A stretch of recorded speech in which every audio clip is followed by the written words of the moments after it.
Welcome along to episode 527 of the Milk Bar. Jason Forrest here with you as ever. And coming up on the show this week, which is released a little later than normal because of our first guest, we'll be hearing from Mark Rhodes. He's appearing at the Stafford Gatehouse in their Panto Beauty and the Beast. And he was embargoed until 10 a.m. on the 31st of May, which is the reason why you're only hearing me now. Also coming up, we're finding out about Sucker Punch with two of the stars of the show. It's at Wolverhampton's Grand Theatre in June. On the way to a bit of a special because we've got a live session from Ria Barkr. She'll be joining me for a bit of a chat, and we have some music from her performed live for me in the studio. That's all on the way on the show this week. Welcome to the Milk Bar. Welcome to the Milk Bar.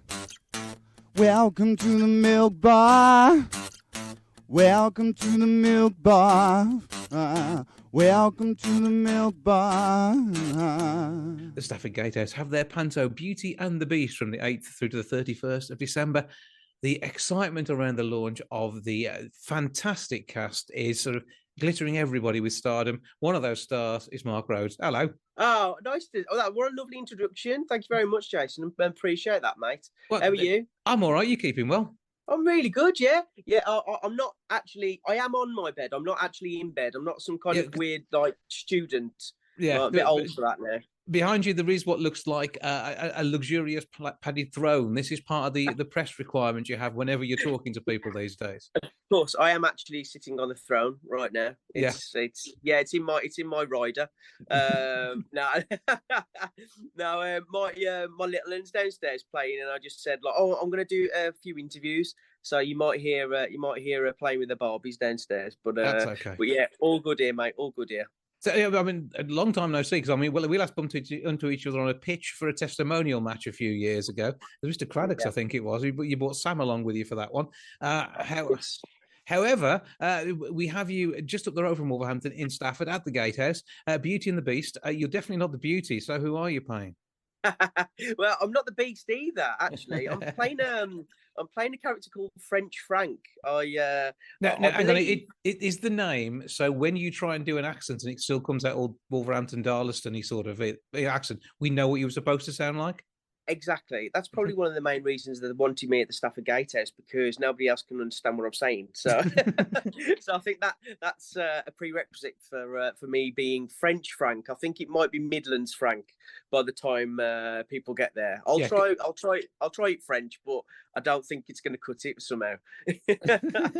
I remember doing French in GCSE at school, and Je voudrais un Coca-Cola didn't really make a lot of sense. Fantastic. Petit pois, au revoir, of small peas goodbye or something. I don't know. So like that. That's as good as it gets for me. But you do love a bit of Panto, don't you? Because Christmas, I've read on the press release, is your favourite time of year. I love it. I absolutely love it. This will be my 8th Panto, actually. But the first one in the Midlands, astonishingly. It's just so they've had subtitles everywhere else. Well, that's it. Yeah. But it's just nice to be back home, really, because I've not really spent Christmas with my family from back home for probably about 15 years, because I married a Londoner, so we stay in London quite a lot. So it'll be really cool to actually just set up camp there and and do the show there. It's gonna be wicked. And as this means as well, cheap lodgings for you. Mate, it's always great coming back home, isn't it? So I am really, really looking forward to doing the show at the Gatehouse, because I've never played there before. So yeah, it's gonna be good. Yeah, and you've got a great supporting cast too, and a dame who really knows his way around the stage, and an oversized frock. Yeah, well, I'm looking forward to seeing some of the outfits, because when you play the dame, basically they've got to have the biggest dressing room because of all the costume changes that they have. It's just it's ridiculous how many costumes there's going to be, and I would imagine for Beauty and the Beast as well. Goodness me, the outfit changes are going to be crazy. So I'm looking forward to seeing that, I think. Yeah, well, David Phillips Davis taking on the role of I'm just checking this one. It's Madeline Marzipan. Madeline Marzipan, brilliant. Frank, Madeline Marzipan. blimey, it's going to take me a while to remember the names. Never mind any of the scripts that I might get. Yeah, are you good with scripts? Because I mean, we are known for your ad-libbing. Well, I I suppose presenting is a little bit different to acting because you've got the plot line which you pretty much have to stick to. But yeah, I think there might be a little bit of ad-libbing, especially with me being the comedy role. So I think I'll have a little bit more leeway to play it to play it a bit differently. Mm-hmm. Well, you got Theo the Mouse down there as well, alongside Wendy Abraham. So that's going to be an interesting one as well. I mean, working with animals, I suppose it's a bit like working with Sam. It is a little bit, and probably less hairy. Yeah, he's a bit hairier, I would imagine. Yeah, you know what they say: never work with kids or animals. And I've worked with kids for about 20 years, so let's go the other way with the animal side. Yeah, because this is 20 years since your whole Pop Idol thing, wasn't it? It will be the anniversary of the final. I think it's about the 19th or 20th of November. So when we're doing rehearsals for the Panto, it'll be the 20-year anniversary since the actual final, which is just unbelievable, really, like how time flies. And and I've been lucky enough to work for those 20 years in the industry. So I'm very lucky in that respect. Well, yeah, I mean, a host of shows that you've been involved with, and I think Crackerjack is great to have that back, and that was just so special. But equally, I think Junior Bake Off in your tenure was jolly good fun as well, wasn't it? Oh, it was amazing. We loved that show, doing that, especially with the kids, because kids are so innocent, and it's not like they're putting anything on for the camera. What you see is what you got. And I don't know whether that's like that with all the adults that go on it now, because like you watch it now and you don't know what's real and what's not, do you? But with kids, it's so much easier to get that natural reaction to something. So yeah, that's probably why it worked. It worked so well when we did it. We did it for a couple of years. That with Nadia, who actually won Bake Off, and she was fantastic. So to actually present it in the tent was it was a joy to film. Well, I say you're going to have great fun at Christmas, and does this mean you may well get a bit of a sing along with the kids? You are basically the kids' favourite. I hope so. I hope I get to do a bit of singing, and because my kids absolutely love coming to Panto. They like, we make a massive thing of it. So hopefully they'll be in the audience with a load of kids that are enjoying themselves, because that's what Panto's all about, really, isn't it? It doesn't take itself too seriously. It's not like a proper theatre, darling. It's one of them where you want to get the audience well involved. So that's my plan. Well, we'll see how it goes. It's going to be absolutely fantastic. Gatehousetheatre.co.uk, 01785 619080. Those are your ticket details. It runs from the 8th through to the 31st of December. I'm very much looking forward to press night, hoping for an invite and mince pies before, after, and during the show. See if you can lay that on for us. Of course, no problem at all. It'd be lovely to see you, mate. And it'd be interesting to hear your French accent. Oui. Or something like that. Possibly. We'll see how it works. You'll practice by then, won't you? I will. Yeah, there we go. It's going to be great. Mark Rhodes, thank you for joining us. Have a brilliant time. Break a leg, and we look forward to seeing you on stage at the Stafford Gatehouse this Christmas. Cheers. Thank you, mate. Cheers. Much appreciated.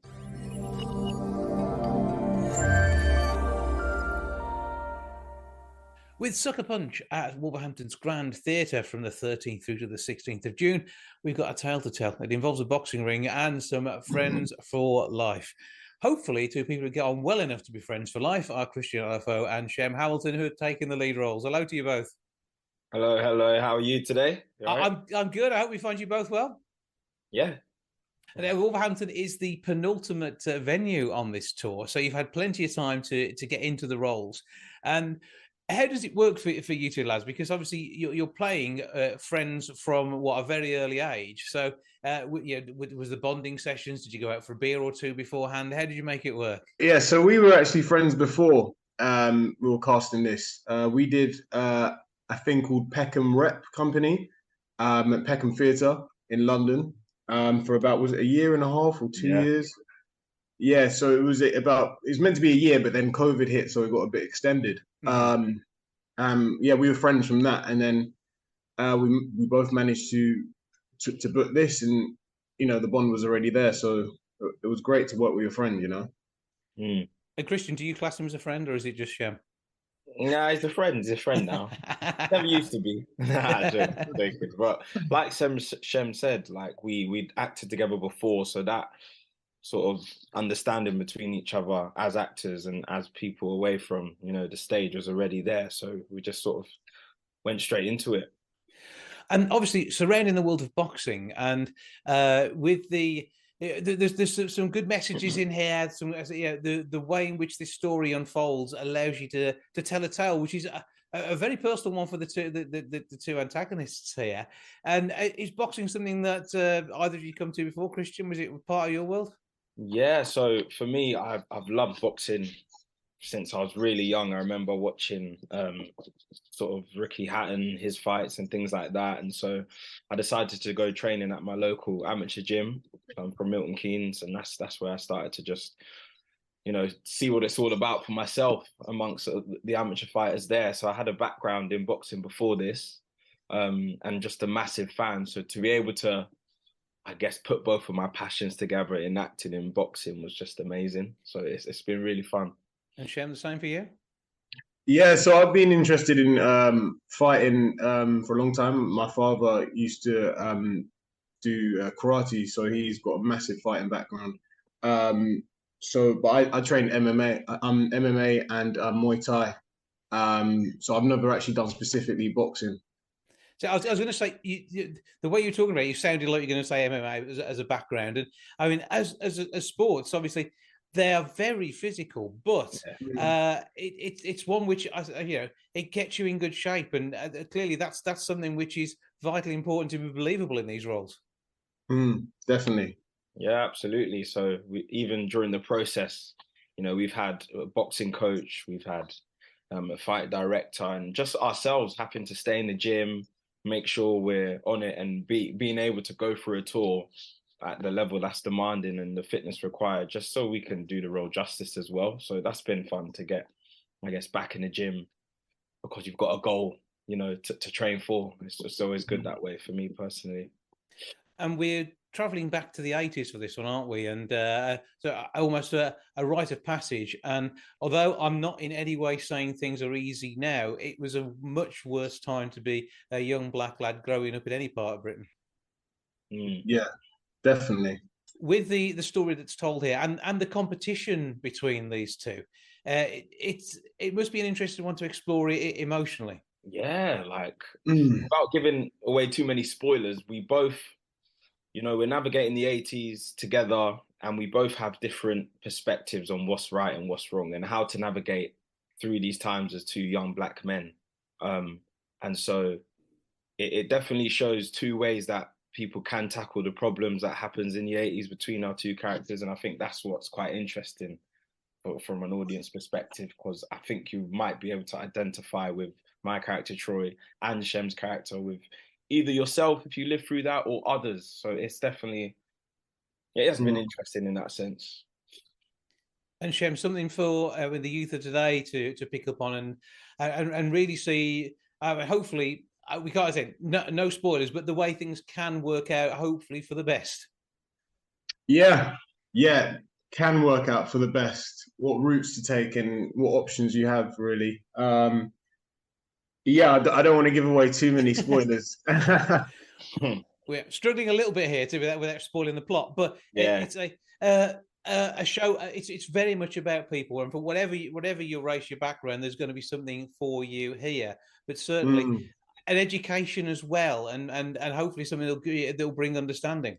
Yeah, absolutely. There's so many themes. There's themes of like love, betrayal, and even you talk about the education sort of slant on it. It goes back to, Thatcherism in the 80s and what the government was like during that period. And I'm sure people might be able to draw parallels with that, with the time now that we live in.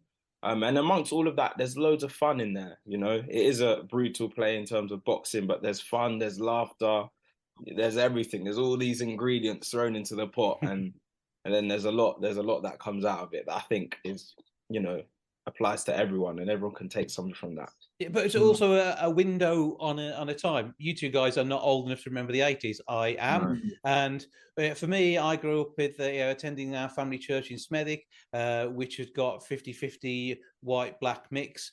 And on a Sunday morning, you don't see the problems that are in the outside world, in and almost in a city part of the Midlands. Yet the reality is we can all learn what was happening back then through this sort of show. And I think, probably Shem, I mean, it's a responsibility, isn't it, telling this tale? 100%. It's a massive history lesson as such. I think it's great to have plays, and I'm so grateful to be able to, be in this play, and so grateful for this show to have actually been shown, because it's really important to educate the youngsters who weren't in the 80s, educate people who were in the 80s as well, who may have had a different opinion then, but it might open some eyes, just in case, because it's good for history not to repeat itself, especially the bad stuff, so I think it's really important to bring that out straight into people's faces, straight into their eyes, and show it for what it was. Yeah, the loss, the pain, the trouble that people went through, which is all part of life and part of what's reflected here. A long time, those good times that Christian was talking about. It's got to be worth something now, and through telling stories like this to avoid a repeat of these things is an important part of it. And it's done through a hugely talented cast. Now I'm going to go slightly more lighthearted and say, Christian, this is a bit different to Man vs. Bee. Yeah, very different. I think it's been a massive contrast to that in terms of what Rowan Atkinson brings in his projects. But I think that's the beauty of being an actor as well, challenging yourself with different projects and challenging yourself really with different sort of genres. But you got people from all sorts of backgrounds all around you, including a debut in there. Poppy Winter made a professional debut during this show, and it must be great seeing that raw talent coming to the stage alongside. I mean, you're old hands now, you two, aren't you? Nah, not yet, not quite yet. But no, the cast is brilliant. Like you said, Poppy, Charlie, Poppy, and I'm using all their stage names. Liam, we got Wayne, Ray, who plays Ray, and John, who plays Tommy. It's amazing to have such a diverse cast, and they all bring their own flavour to it, which makes Sucker Punch, so. Yeah, and I like the fact that we've got an awful lot of actors in here whom we will have seen on TV and streaming services, and it's good to know that you're out there enjoying a tour as well. And it's the grassroots of entertainment, isn't it, theatre? And I think it's a great way of communicating, because it isn't just a box in the corner of the room. This is so real, and it brings a story to the masses who need to hear what has to be said here. Definitely. So what happens next then? You've got this amazing tour ongoing. Do you think there could be some follow-up from this? Is it going to be back to maybe a big stay in the likes of London or something for this show? God willing, who knows? Who knows? That's just up to the future, and But fingers crossed. We love being a part of this. So grateful to be able to tell this story. Roy's writing is amazing. So it'd be great to be able to further show this to different audiences, maybe at a later date. Yeah, 100%. And the powers that be have seen the show. They've come to see it. So if you're watching this and put it on, we'll be happy for that to happen. It'd be good to see that continue. Meanwhile, though, obviously we've got this run which is going on at Wolverhampton Grand Theatre from the 13th through to the 16th of June. 01902 429212 is the box office number. grandtheatre.co.uk to get your tickets. And this is it's going to be an enlightening education, and as we said, there is something for everyone, boxing fan or not. Absolutely. It's not just theatre fan, general theatre fan. If you're not even a theatre fan, come through. Absolutely. We met a few people who have never been to the theatre before. It was their first time watching the show, and they've got the bug, telling me they're going to go and see more theatre. So absolutely, man, it's for everyone. Oh, brilliant news. It's coming to the Grand. Very much looking forward to seeing it myself. Christian Nalafo and Shem Hamilton, thank you both for joining us. Thank you. Thank you, Jason. Yeah, Jason.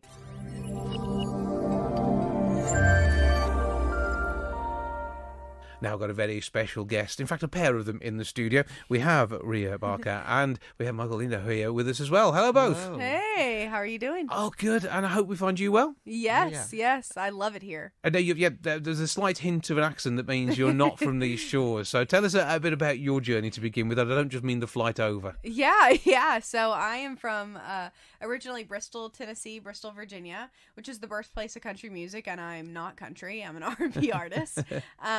And I moved to Nashville for college, and so now we both live there. We've been playing together for a while, and now we're here, and we've been here for about a week, and It's been fun. It's been so much fun. It's been so much fun, yeah. And when you've got someone to work with and you collaborate on R&B, now R&B with an acoustic guitar, this is an unusual combination in some ways. Yeah, I would say so. I mean, I feel like a lot of the time we perform with an electric. Mm-hmm. Yeah. Or we'll do electric plus tracks. So I'll sing along with tracks, and then he'll also play with me with an electric as well. But you're not allowed to sing, are you? He sings, actually. I do. He actually does have a great voice. Yeah. So He's going to be a backup singer at some point. At I'm some going to point. make him sing at some point. I was thinking duet, to be fair. I know, right? Yeah. You know him well enough. But I mean, it's been, what, about 12 years since you did America's Got Talent? Yeah. And was that a kickstart, or were you already doing things anyway? Well, I grew up with a mom that's a voice teacher, and when she was signed in New York City at 17 years old, and so I grew up with a studio in our house. Mm-hmm. So I never not had a time I wasn't doing music, at least.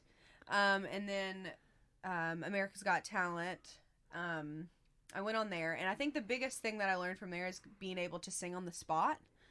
Because that's one thing that you really have to be able to do as an artist. You never know what they're going to ask you to do next, do you? Exactly. So, my mom came with me, and, there were so many people around. Because, I mean, you're in line at like 3 o'clock in the morning, and it's wrapped around the building like a billion times. So I was like, I've got to vocalize, and I've got to practice my song. And she's like, well, do it. And I'm like, but all these people are here. And she's like, well, you can either mess up here or in there. So... so pick what you want, and so that really helped me to just be able to sing whenever someone asks me to. So I think that's the biggest thing I learned from America's Got Talent. And a chance to get showcased across a massive nation and again around the world, because it's syndicated. And I suppose that it does teach you a lot about the industry as you go along. You are getting a sudden hit of what it's really like. Yeah, exactly. Yeah, with filming and all of that kind of stuff, that was wild. And it was definitely an experience for sure. And where you are with your music now, because obviously we're 12 years down the line, and you are so much more than the person that you were then, even though you were amazing back then. Yeah. I mean, it's wild because I did my first music video when I was 6. So I literally had and it's hilarious. I had my uncle come in from San Francisco, and he does a lot of documentaries and stuff out there. And I was obsessed with Mulan when I was a kid, obsessed with it, and I loved Christina Aguilera. So I actually did my first music video when I was 6, and I was riding my horses because I grew up on a farm. And so that's like, it's crazy that I went into the studio at such a young age and made like a music video for my class, my like show and tell class, and then worked with some Broadway actors around 13, and then America's Got Talent, and so I guess I've just been kind of involved in it forever. And then when the pandemic hit in 2020, I really ended up finding my sound and who I was as an artist. I would say more so than in the past. And obviously, coming from Nashville as well, you say there is that pressure to be country, and you haven't gone that route at all. No, because that's just not you. No, it's not. I mean, I can do it. I just don't. I think I grew up around it. I mean, even I'm related to the Carter family as well, and that's country. I mean, you would think that I would be country, but my mom wasn't either. She was rock. So, I'm not a country gal. Just not. Even though I grew up on a farm. I mean, literally all the signs are pointing to doing country or Americana, but I don't. So. Well, we're going to take a cover from you first of all, just so you can play something that you want to perform. Yeah, for sure. So, what are you going to perform for us? For a cover? Yeah. We can do Jasmine Sullivan, Pick Up Your Feelings. Oh, yeah, sure. Yeah.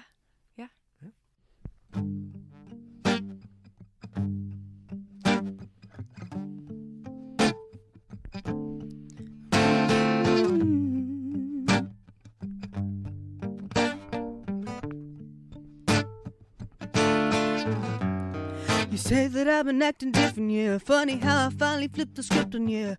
You're the one who's double dipping, yeah. You so sloppy how I caught you slipping up. You're off the lease. Run me my keys. No more popping up to hit it, yeah. I ain't even got the miles to trip on, yeah. New phone, who is this? Brand new, like the whip. Rack it up, no assist. Hey girl, I ain't average. Wake up, need a zip. Hennessy, take a sip. Look at my jeans, I'm too thick. I ain't got no room for extra baggage. Don't forget to come and pick up your feelings. Don't leave no pieces. You need to hurry and pick up your feelings while I'm up cleaning. Boy, please, I don't need it. Memories, all the stuff, you can keep it. Oh, don't forget to come and pick up your feelings.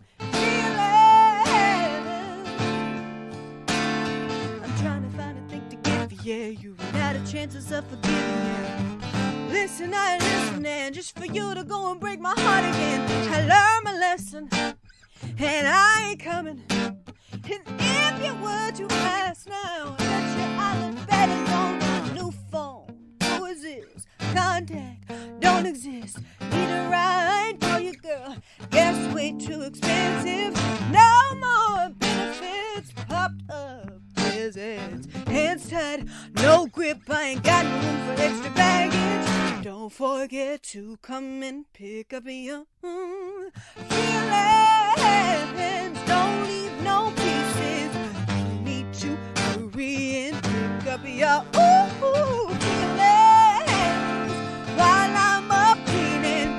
Boy, please, I don't need it. Oh, memories, all the shit, you can keep it. Don't forget to come and pick up your feelings. Put a lock on the door, my heart once was, yeah. Well, you had your fun, and I had enough. Now I'm really done. I deserve so much more than you gave to me. I'm saving me, and I made my peace, so you can run them streets. Don't forget to come and pick up your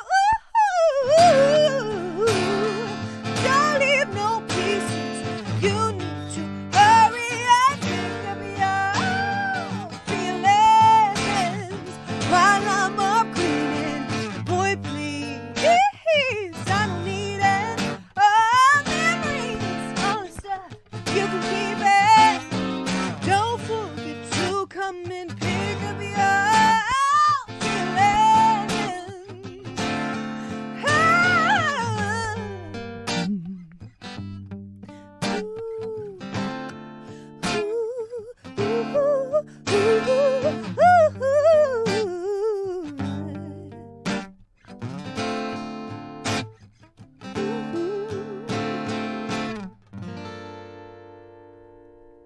Yeah. Absolutely fantastic. Absolutely loving that. Thank you. I mean, we're going to get to your own music in a minute or Yes. two's time. When you are choosing music for gigs and the like, I mean, do you like to include a few covers then as well? Yeah, I do. That one's one that we included not too long ago. Mm-hmm. I love Jasmine Sullivan. I love her rich voice. I just think she's so incredible. So we've included her. We've included Yeba a few times. Yeah, like just anything that I'm like really digging at the moment, you know. Well, I would say it is. It's about you. It's about you producing the sound you want to produce, and this is where the EP comes in, isn't it? Yeah. Absolutely. Yeah. So I came over here to the UK in 2020, and I worked with two producers that are in Mansfield, which is hilarious, an American artist being in Mansfield, you know. And I met them on the internet in 2018 because they saw a cover that I did and they really enjoyed it. Mm-hmm. And so they were like, hey, do you want to work with some guys from across the pond? And I was like, okay. So we started working together. And then in 2020, I finally met them in person. And we spent a month producing 20 songs. And I went home and I wrote them and finished them, and I pulled a few writers in as well on some of the songs, and 7 of those are what make up my EP. As you say EP, 7 songs is pretty much an album. Yeah, it's pretty big. It's a pretty big EP. It's a big body of work, and I'm proud of it. So, well, Alpha She is the title. Yes. How does release work over here? So, we just released it Friday, and it's on all platforms. So you can find it Alpha She at Ria Barkr, RIABARKR. I left out the E for pizzazz. Probably not the smartest thing when people actually look for me, but left that out, and you can find it everywhere. And I'm actually going to be releasing a pitched down version as well later on in the year. So it's like going to be very pitched down. It's almost going to sound like a guy. So it's pretty cool though. It's okay. Well, yeah. You're not doing the guy version today, though. No, I'm not doing the guy version today. No. So what? You are going to redo the title track? Yeah. I'll, work for it and tennis. Definitely. Okay. Yeah. The airwaves are yours. Okay. Impress us with the EP. All right. Yeah. Absolutely.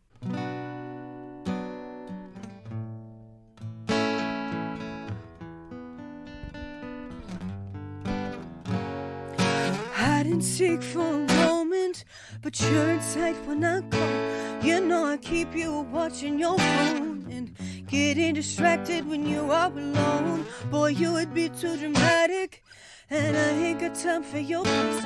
I just keep you coming back 'cause I can, and giving it to me like you're my man. I love the way you work for it. I love the way you work it. I love the way you work for it. You keep saying you're leaving, but you pull up fast when I need attention. Baby, don't blame me. You just wish I wanted you the same way. Boy, you need to stop dreaming. Please don't take things so personal. I'm not devoted. Calling your bluff, you won't bounce and I know it.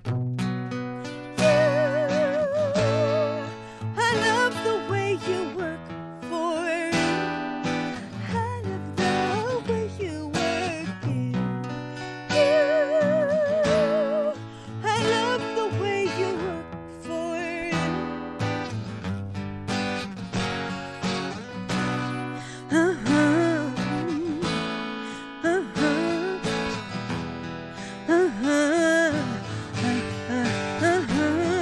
Stop buying me chocolates, bling, and the roses you already spent, and the rest of the stuff that you paid for, and all of the love I did not ignore you. I love the way you work for it. I love the way you work it. I love the way you work for it. I love the way you work it. I love the way you work. I love the way you work it.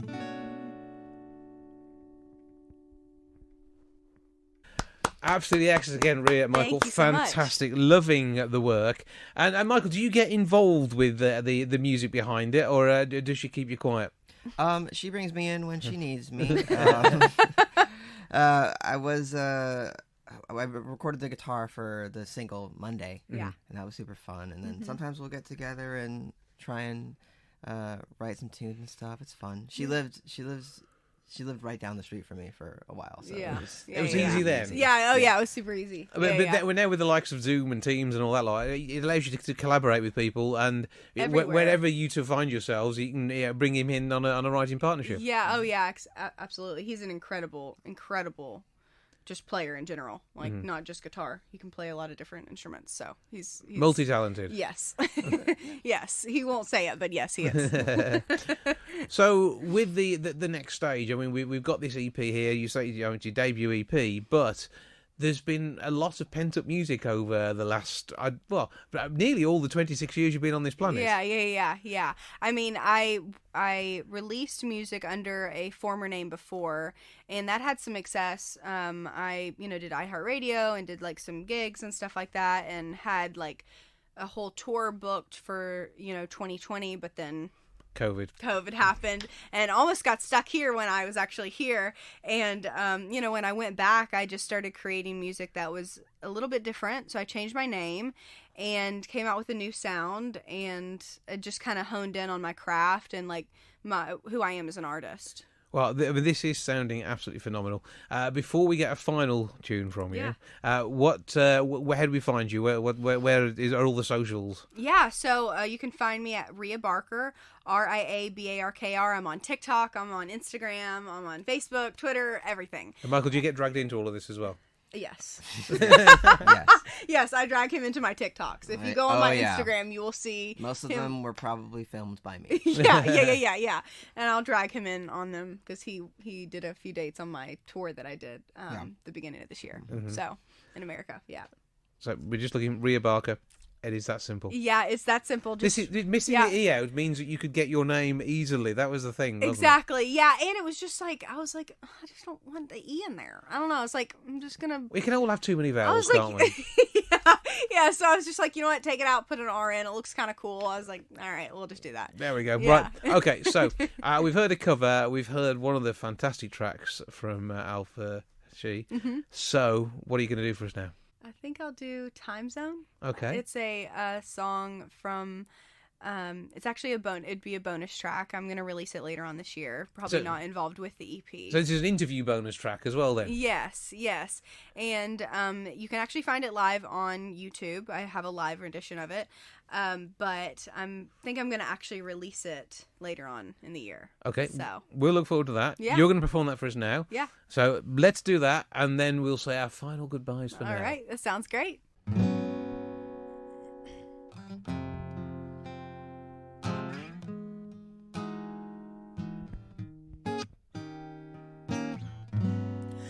I'm not ready for a daylight yet, knowing last night you left me. Minutes, hours fading, but these feelings are leaving me. Missing you in every breath, got a fire burning in my chest.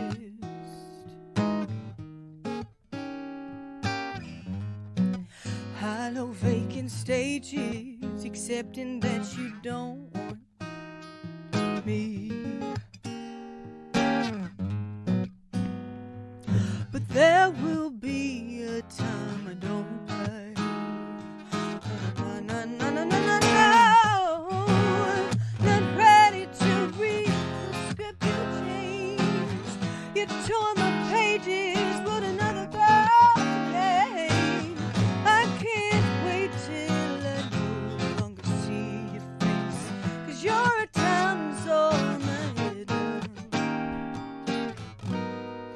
Days and seasons passing, can't believe you're texting me. But I'm building something new, and it doesn't involve you.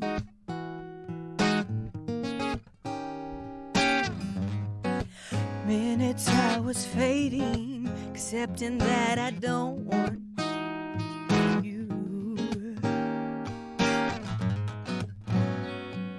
But there will be a time you don't cry.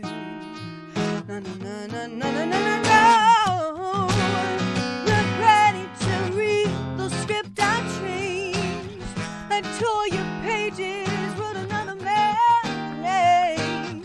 I can't wait till I no longer see your face, 'cause I'm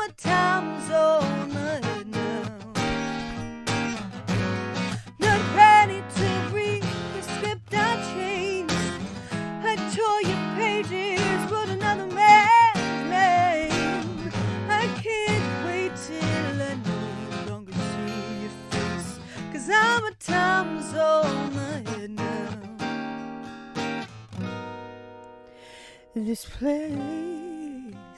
No, no, no, no. Yeah. Ooh.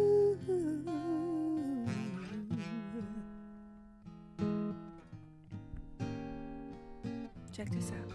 You can't come back. You can't come back. No. I've already left. I've already left.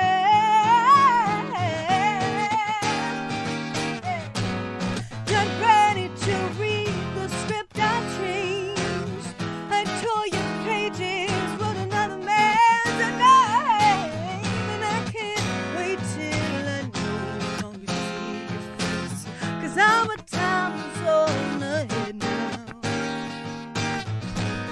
Not ready to read the script I changed. I tore your pages, wrote another man's name. I can't wait till I no longer see your face. 'Cause summertime's on ahead now.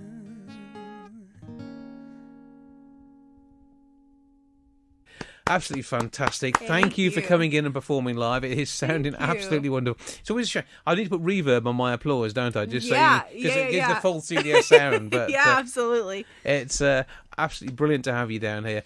So, the tour? Have we got a full tour on the way? Yeah, definitely. We're looking at touring over here later in the fall. So We call that autumn. But in that, autumn. I was yeah. going to actually say that, and I was like, but yeah, autumn. So I'll be touring over here later on this year, or doing some live shows and stuff like that. So I'm really excited about that, and hopefully Mike can come back with me too. Yeah. Fingers Yeah. crossed. That's the plan. Yeah. Oh yeah. Okay, that'd be good to have you both along. Do come and see us then. Do play Wolverhampton. Yes, I would love that. We That'd have be some amazing amazing. venues. That's what I've heard. That's what Steve, the tour manager, said too. Yeah. So absolutely worth getting yourself into one of those, Yeah. and getting the name and the voice known even further afield. Yeah. And particularly, so with the rebranding you've done, I think it's you're feeling fresh with all this, aren't you? It's Yeah. working for you. Yeah, I think so. I think that my sound is working, and I'm happy that I've like found my lane, and obviously I'm still like experimenting with sounds and like, you know, just genres in general, because like nowadays it's kind of genreless, you know, like, I mean, everything's kind of like weaving in together.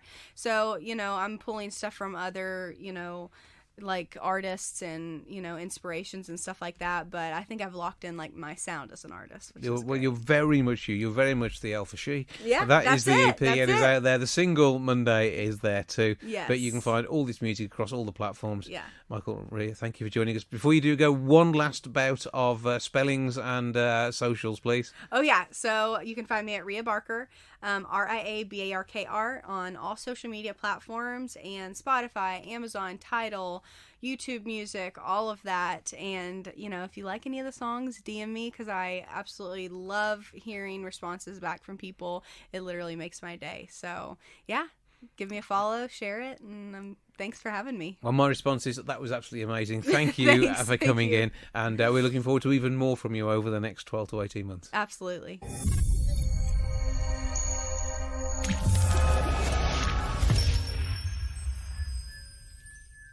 That's it all for this week. Thank you so much for joining me. Back with episode 728 next week. I'll see you then. Ta-ra for now. Goodbye from the milk bar. Goodbye from the milk bar. Goodbye from the milk bar. Goodbye from the milk bar. Yeah. Goodbye from the milk bar. Yeah.